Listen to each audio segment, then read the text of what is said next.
Hello everyone, कसे आहात सगळे? आज आहे माझा वेट लॉसचा डे 15. काही टेक्निकल रिझन्समुळे मी इनॅक्टिव्ह होते. डेची सुरुवात ॲज युजल शेक पिऊन होते. हा शेक खूप टेस्टी आहे.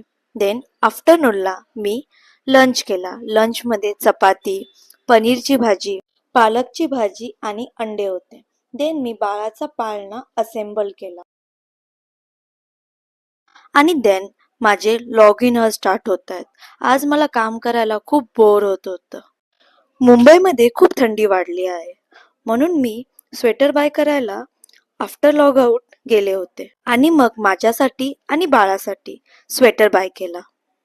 रात्री मी टाइम स्पेंड केला, बुक रीड केलं आणि थोडाफार स्टडी केला.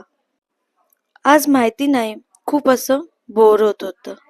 वर्क फ्रॉम होमचं हेच डिसएडव्हान्टेज आहे. नाईटला शेक